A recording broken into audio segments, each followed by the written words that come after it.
Good evening, everyone. Thanks for showing up. I'm Debbie Schwartz, founder of Road to College and the Paying for College 101 Facebook group, and I am here tonight with David Blowbaum, who is the founder of a test prep company called Summit Prep, who we've partnered with this year.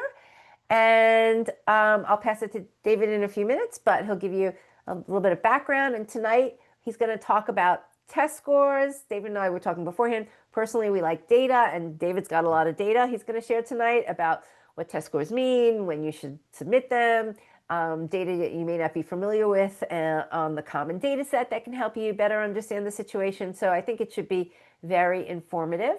Just a little bit of housekeeping. Oops, oh, I pressed the wrong button. Sorry, let me just fix something here. Okay, so this is actually technically a meeting. So if you can keep yourself muted, that would be helpful, unless you really want to ask a question. And feel free to put questions in the chat. And to get started, if people want to share what year in high school their student is that they are, here to get information about, and I'm going to pass it to David and have him tell a little bit more about his background, and then we'll get started with the data and slides. Awesome. Thanks, Debbie. So, hi, y'all. I am David Blowbaum. I'm one of the co-owners of Summit Prep. We're the highest rated tutoring company in New Jersey. We specialize on the SAT and ACT and really private tutoring for both of those tests. Though we also run an amazing Desmos boot camp, which I might touch on later. Oops, sorry. Okay, go ahead, David. Sorry. That's all good. And as we'll get to later, I mean, really every student, if your child is prepping for the SAT or taking the SAT, you should definitely do the Desmos Bootcamp. Well, we'll get to that later. I'm also the director of outreach for the National Test Prep Association. So it's been my role to be on podcasts, do TV interviews, do op-eds, just talking about the importance of the SAT and ACT in college admissions. So that's why when Debbie says, we both like data, absolutely love the data. I mean, I could go on all night about it. So, which I guess I'll just jump in and get started then. Let me start by sharing my screen.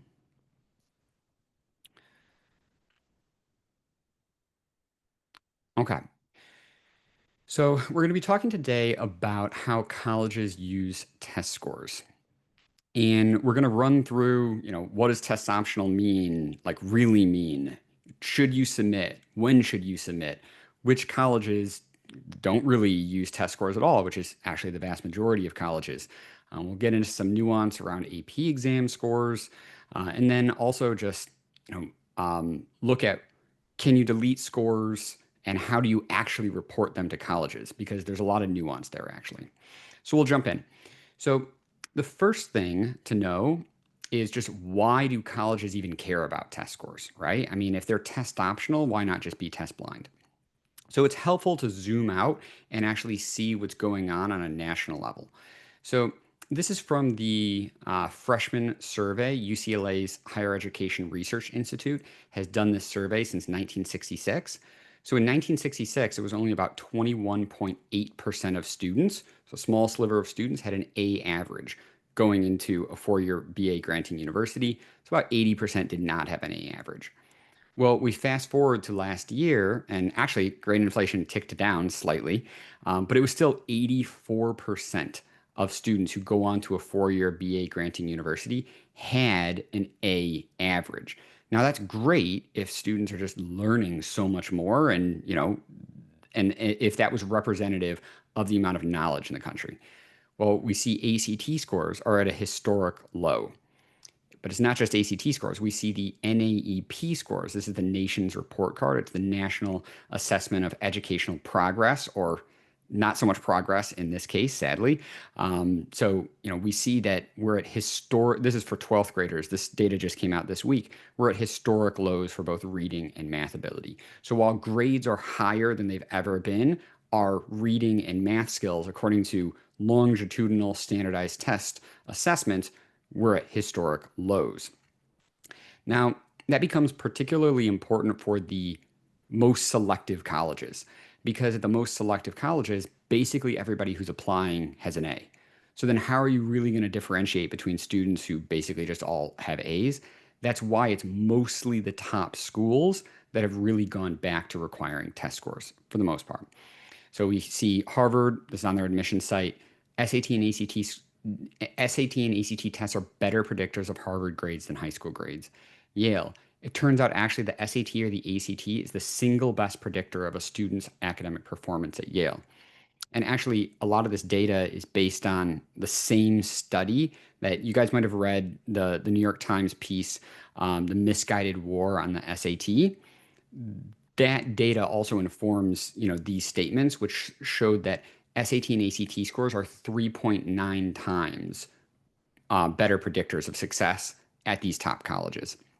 So that's why they're actually looking, especially the top colleges are looking at these scores and going back to test required.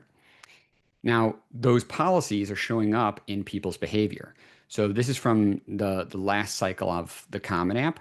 So we see that overall, there was a 12% uptick in the percentage of students or applicants who submitted test scores, and the number who did not report test scores was still higher, but it was flat. There was neither an increase nor a decrease.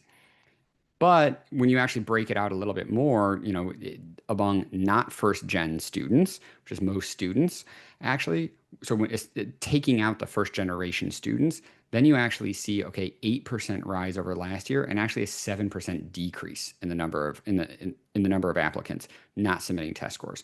So the consumer behavior has also followed the some of the behavior of those top colleges. But the vast majority of schools are still test optional, right? So this is about, maybe 15% of schools are test required, 5% test blind. That's putting us at about 80% are test optional. But what test optional means varies greatly. So that's what we're going to dive into next is what does test optional mean, right? How do you figure it out for that school? Now, the place to go to is the common data set. So you can literally just type in University of Michigan, common data set, whatever the school's name is, type in common data set after it. And what you're going to want to look to, if you're taking notes, this would be good to take down, look at C7 and C9 of a college's common data set. C7 will give you a little bit of insight. I mean, it shows what the school itself says is important to the school. So, this University of Michigan saying that standardized test scores are important. Well, that's good to know because University of Michigan says that they're test optional, but they're also saying that they're important. So if something is optional but important, this is probably good to submit it. They're signaling that they're test preferred. But I actually more than C7, I even more like to look at C9. C9 is where the school tells you what percentage of their enrolled students submitted test scores. So don't just look at what people say, as we'll see in the next slide, actually. Look at what people actually do. And what they do is you add these numbers together, and 70% of their enrolled students submitted test scores. That actually doesn't even show the full bias in favor of test scores because they actually would have admitted a higher percentage with test scores, and then the enrolled percentage is actually lower because those students who submitted test scores tend to submit high test scores. Those students have more options and they enroll at lower rates. So we're talking about probably like 85% of admitted students submitted test scores to University of Michigan, even though they say that they're test optional. Now, the next thing to look at is, well, when should I actually submit? Will it hurt me or will it help me? So there's two things to consider. So if you're a university, if you live in Michigan, this applies even more, that if you're above the 25th percentile, and this is true if you're in state or if you're just applying to some private college, really anywhere in the country.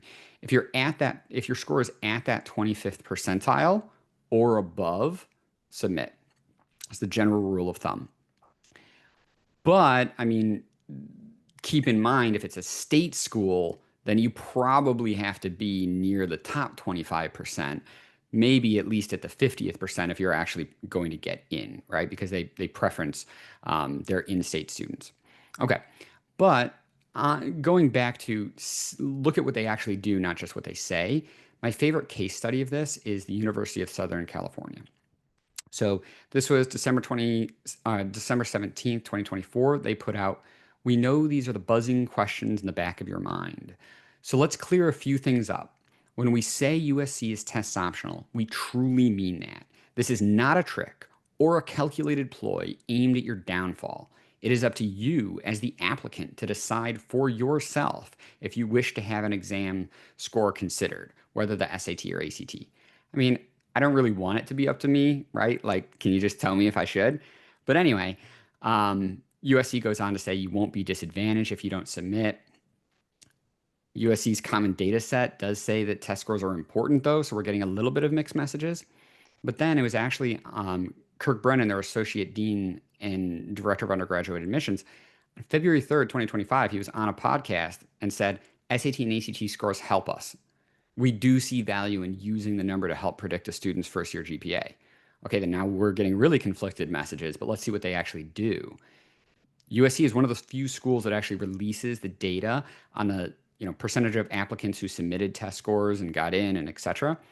When you actually do the math, those students who submitted test scores got in at about double the rate.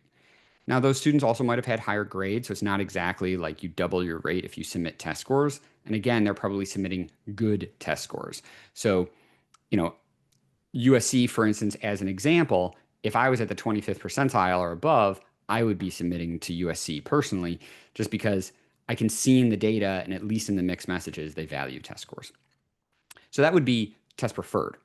But as we said, the vast majority of schools, well, the vast majority of schools are test optional, but actually the vast majority of schools are truly test optional.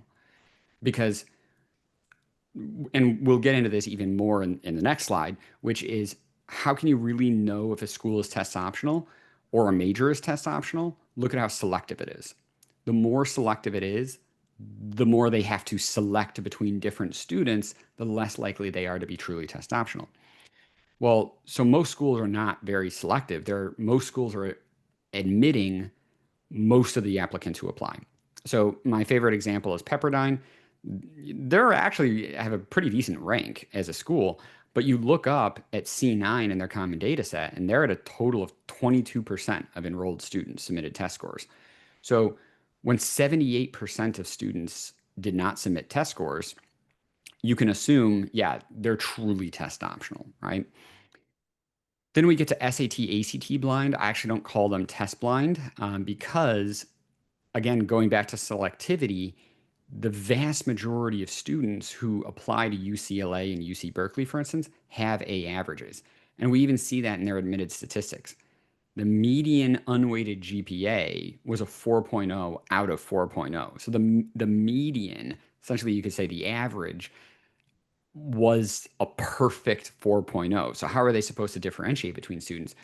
They're legally, not allowed by their board of governors to look at SAT and ACT scores. So then they consider AP, IB, and other standardized test scores.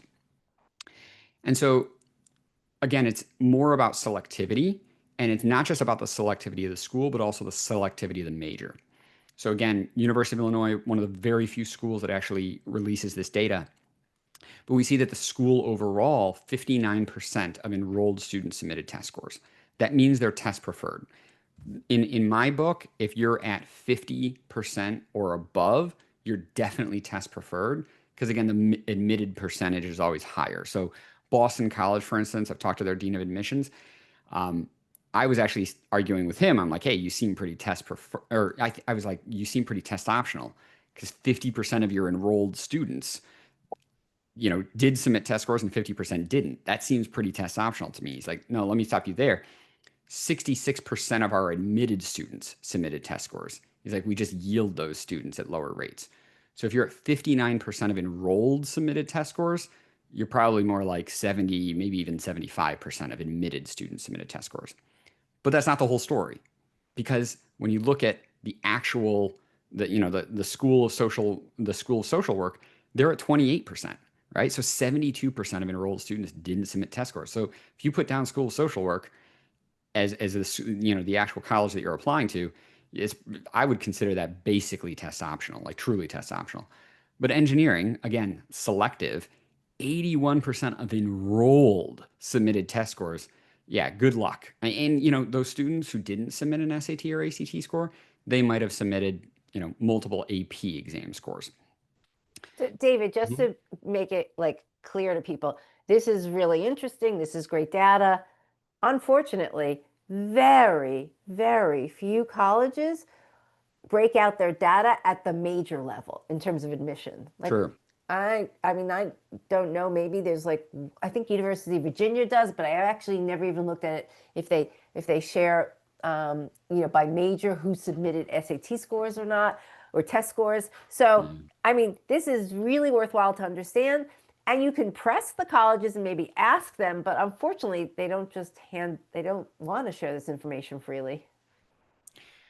Right. They want to have their cake and eat it too, right? I Exactly. mean, they want ultimate flexibility with who Right, they're going to admit. right, And right, so kudos to those few schools that do. right, Which then sadly it's put on us, the consumer, to say, hey, am I going to submit? right, right. Well, my proxy, my overall proxy is it selective or not? Is the school Mm, selective?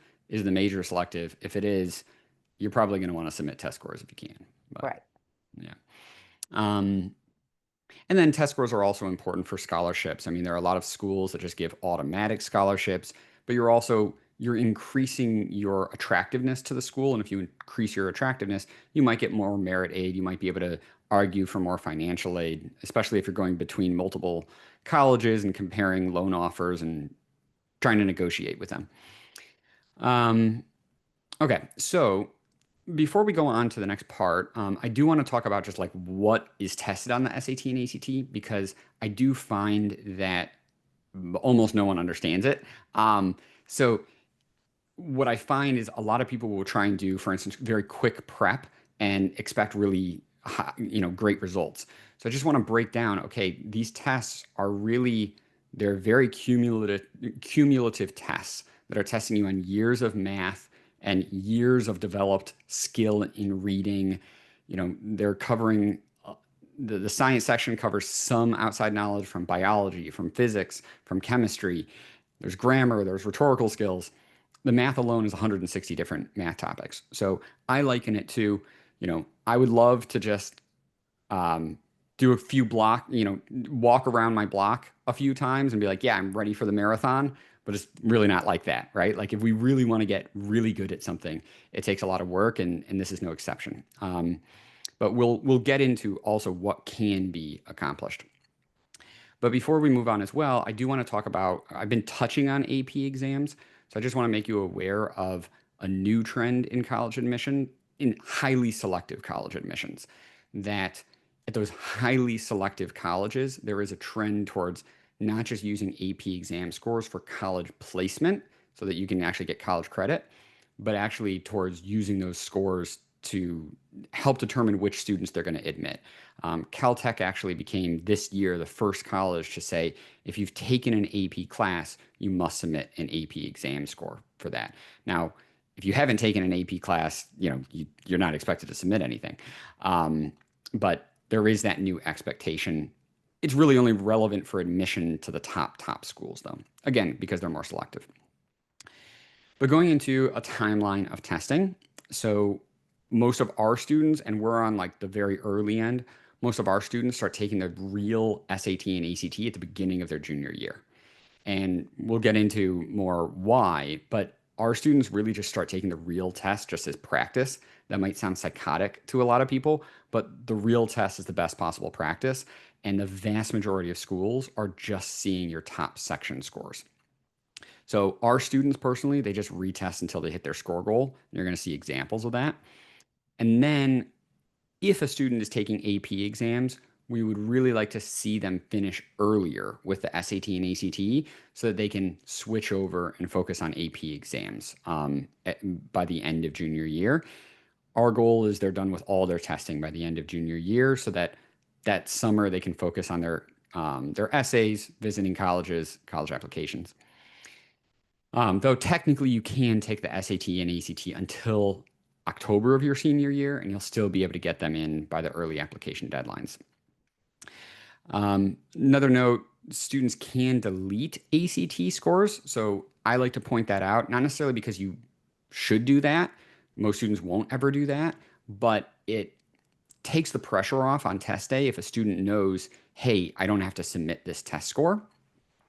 And if you know that you don't have to submit the test score, you're less nervous. If you're less nervous, you're probably going to actually do better. So it's better psychologically healthy. It also can improve performance as well for some students. So good to keep in mind, even if you never use it.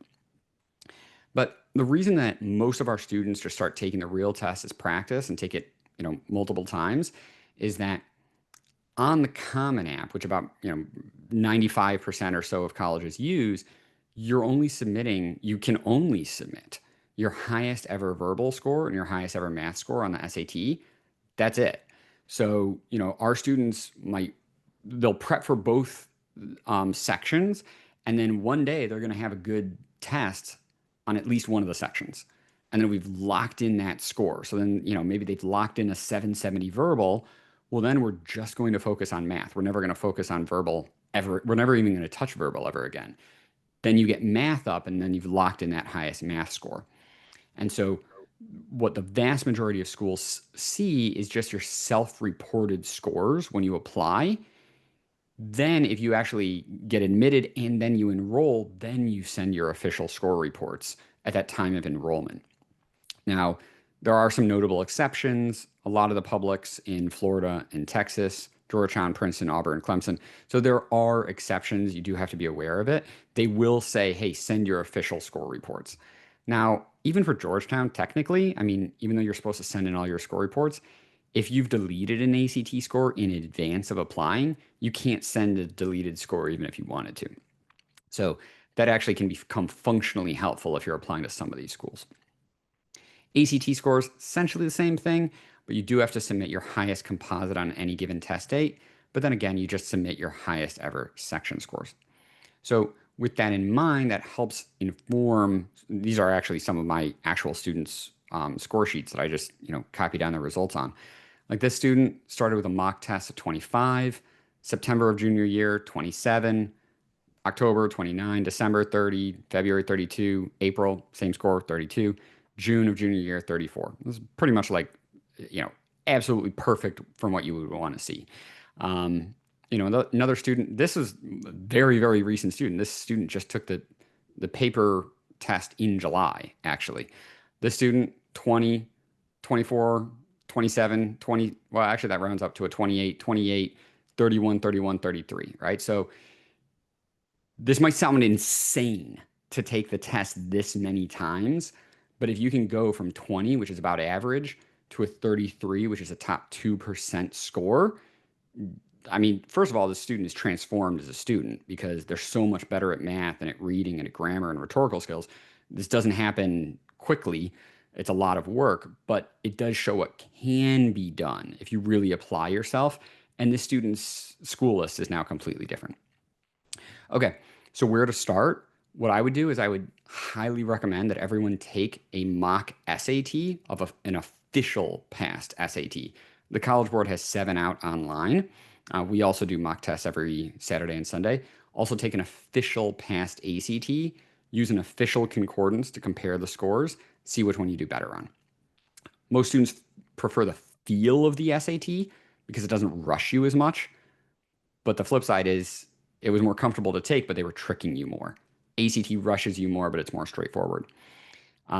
If your child is better positioned for the SAT, I would start them with Desmos. We have a great Desmos boot camp. I can put the link in that in the chat.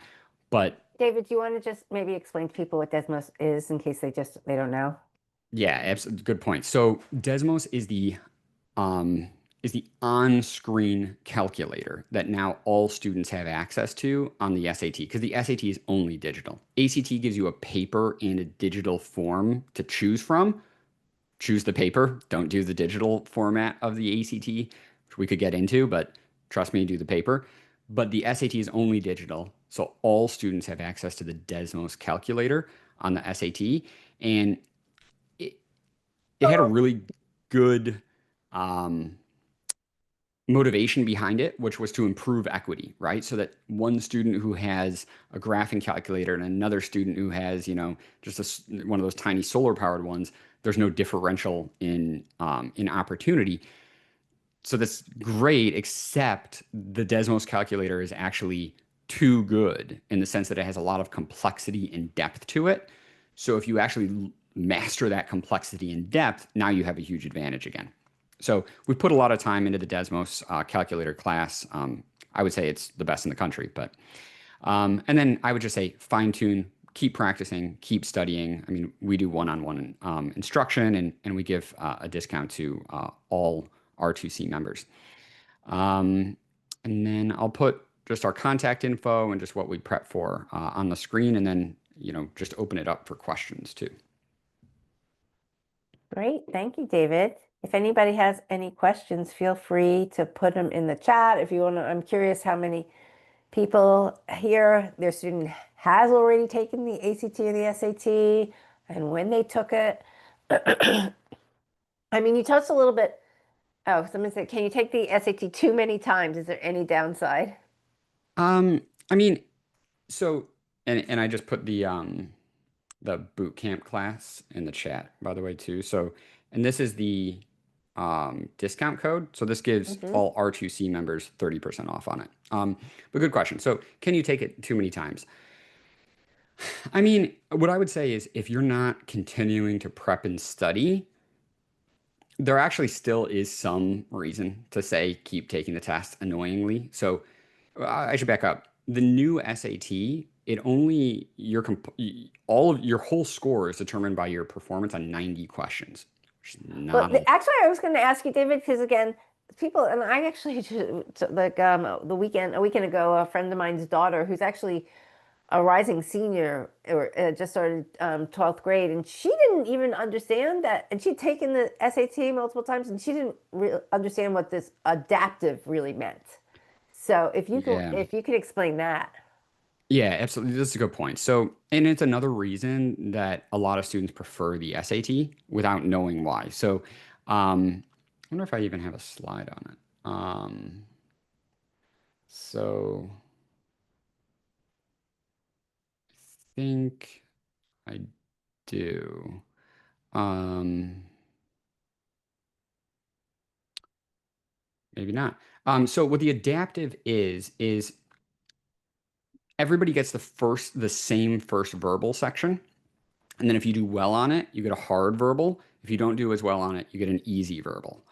Well, a lot of students who first starting out, and so if you're below around a 1200 on the SAT, which is most students, you probably got the easy verbal, and on the math also got the easy math. So then a lot of students, when they come out of those mock tests, they'll be like, oh, the SAT was so much easier. It's like, yeah, it was easier because you got the easy verbal and the easy math. So you never saw those hard verbal questions and never saw those hard math questions. So of course it's going to look easier and you're going to feel smarter, which is a good thing for, it's nice to feel smarter. But it's because you never even had the opportunity to get the hardest questions wrong. They didn't even give you the hardest questions. Whereas on the ACT, it's a linear test, it doesn't adapt. So every student will see the hardest questions and they'll see that they're probably not getting them right. So that's not a good feeling on the ACT. But don't go on the feels of it, the vibes go, based on, So concordance of the scores. it's really that first section is very important because that's going to determine your branch if you go harder Exactly. or easier. Yeah, and we see students in that weird, like, between 1150 to 1250. We will see them on that like donut, basically, where if you get that easy module, maybe you missed one too many questions, just by one question, Right, and you're right, slotted into the easy. Well, yeah, okay, you can't get above a 650 in right. that It section then. caps your score in a way. 100%. Yeah, absolutely. Even if you get every single question right on the Right. easy then. Hmm. And so, and the whole SAT is only graded out of 90 questions now. That's not a lot of questions. In contrast, the old ACT was 215 questions to determine your composite score. So we're talking about less than half of those. What that means is that every question has more than double the weight that it used to have. So a good day becomes a really good day, a bad day becomes a really bad day.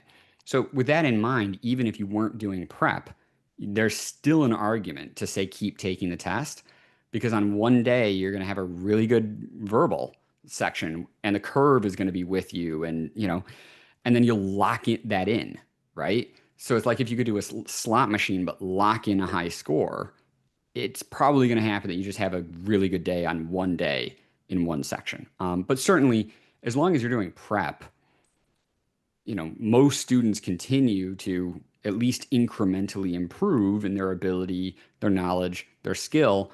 And so, as long as you're improving your knowledge and skill, your scores will bounce around because there's more variability in the test. But the overall trend line will go up. Same thing, ACT.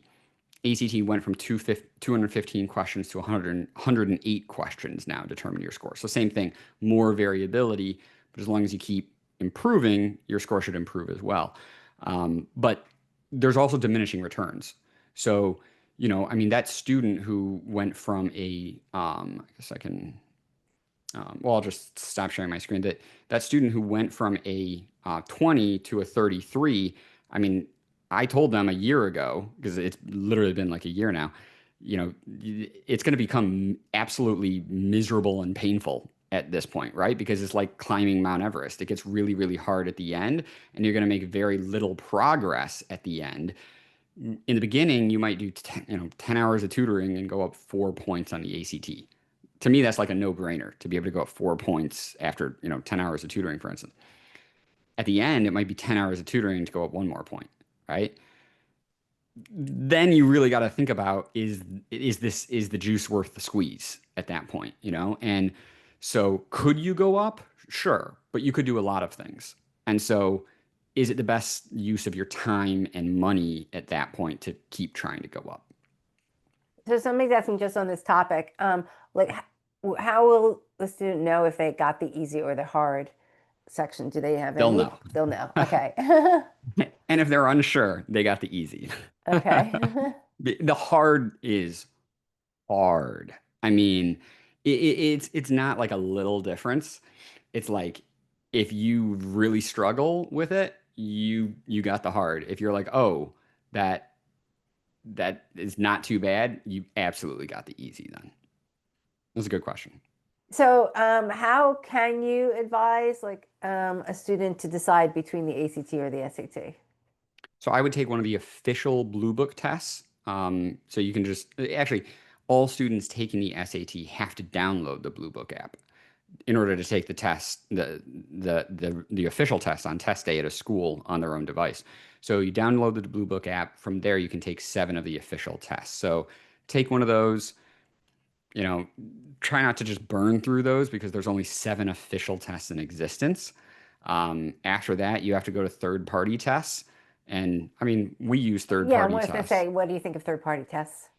Yeah, I mean, we vetted every single third-party platform in the world.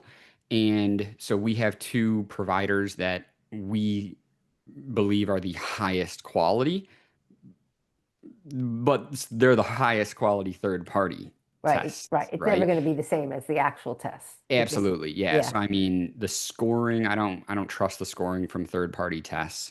On one of the platforms, we don't even give students the score because we're just like it's just inaccurate.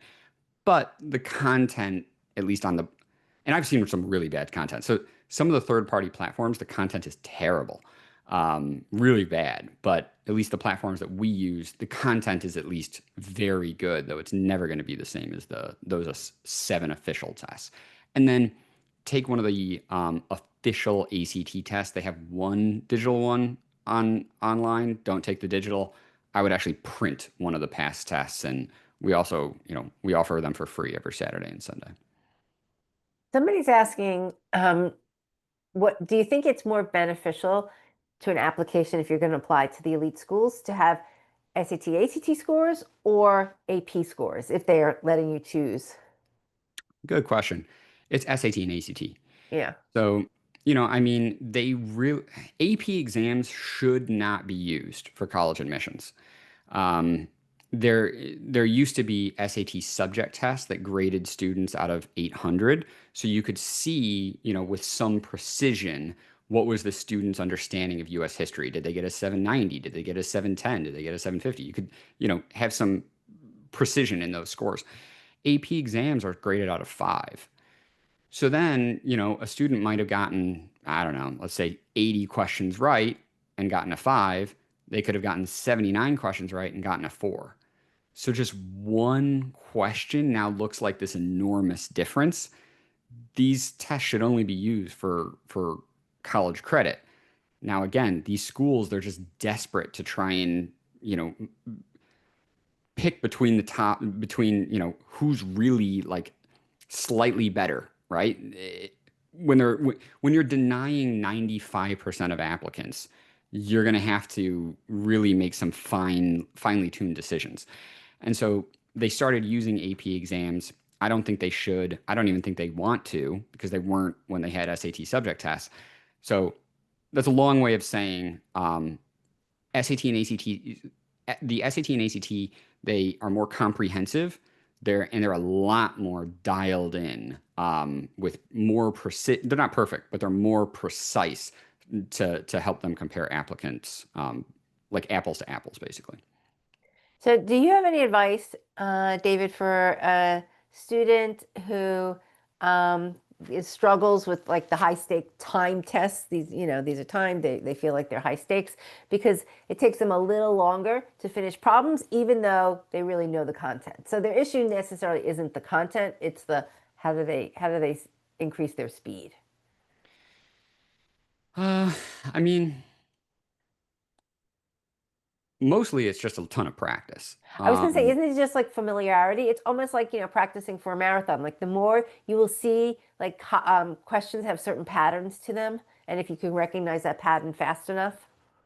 Yeah, and then, I mean, I hate the tips and tricks thing because really to you're not going to get better at a marathon by like having good running technique. No, you got No, to no. like put in the work to Right, right, run, right, right? right. Mhm. But the running technique can help a little bit.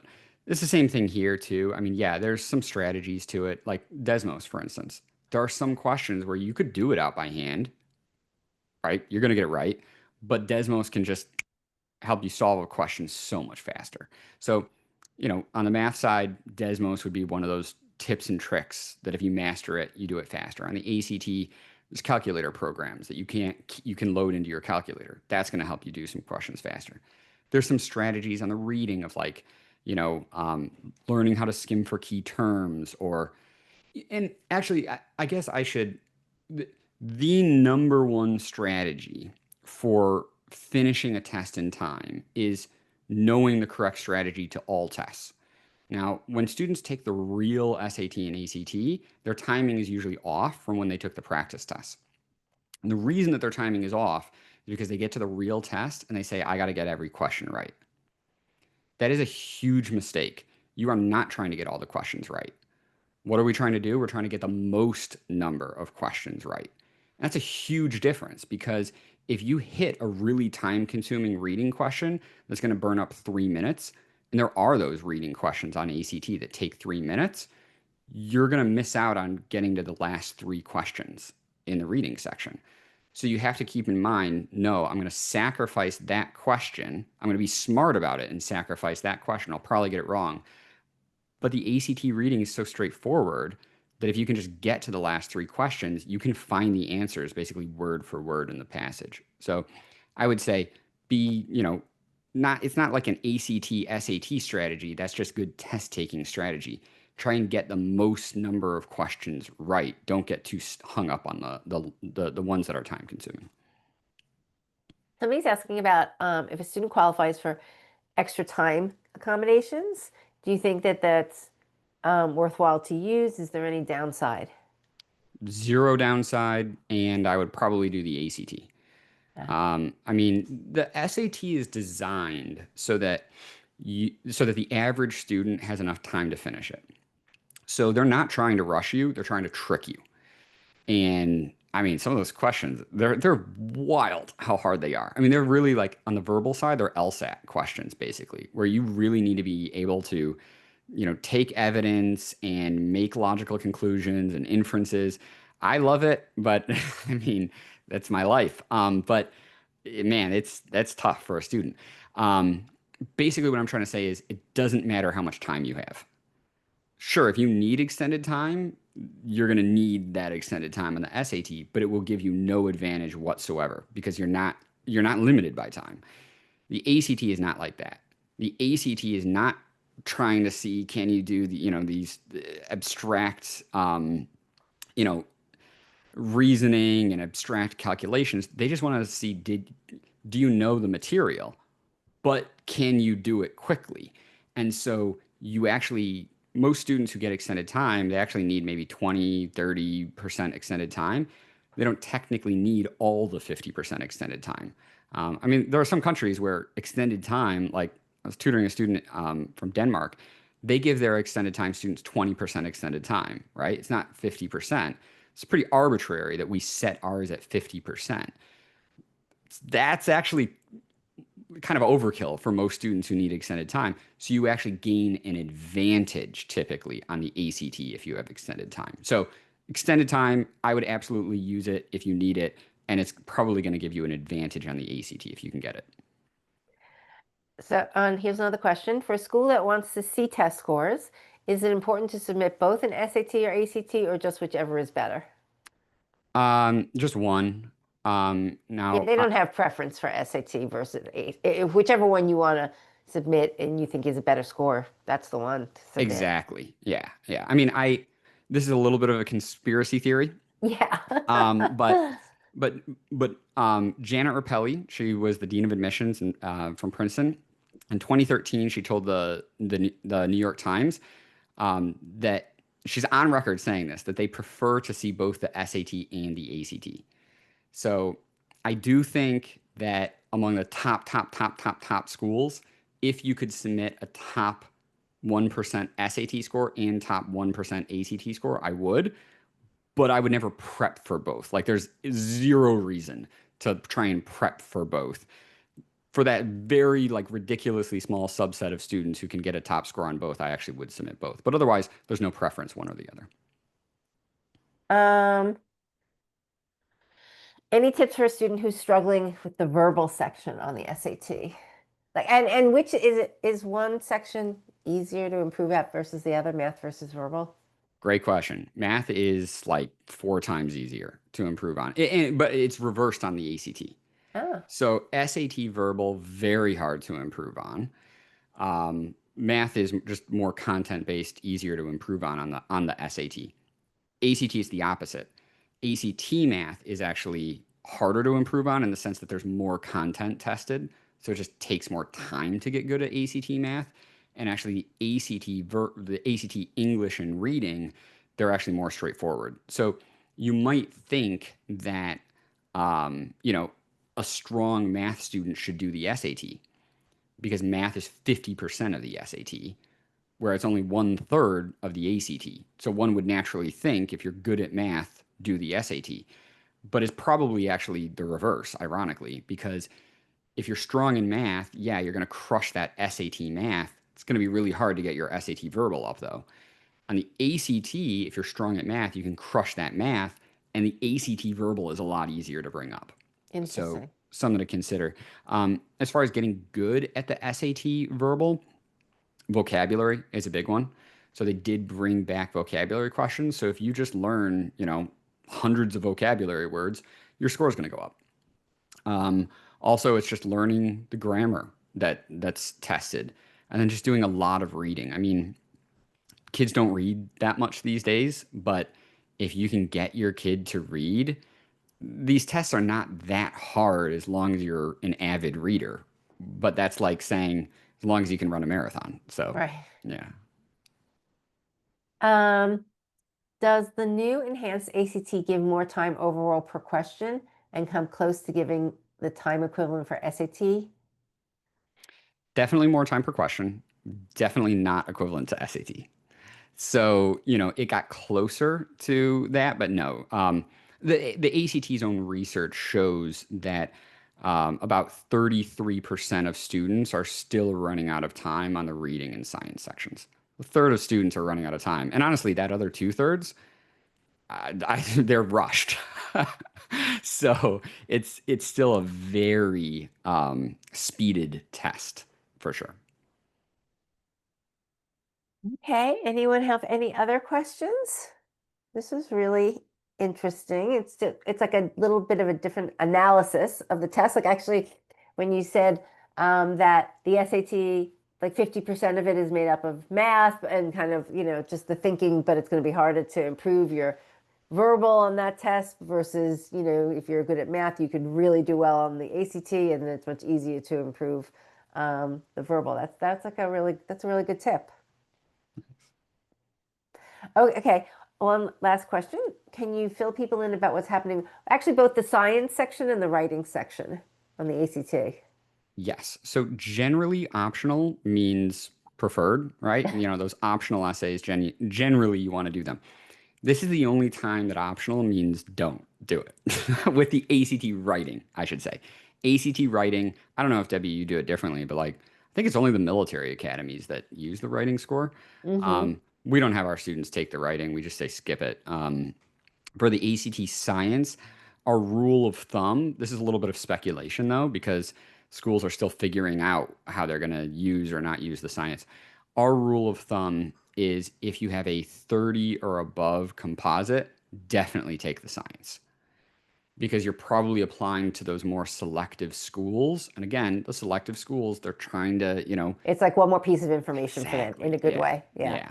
So, 27 to 30 on the ACT, it's middle ground. You couldn't. I would kind of see how the student does on the science.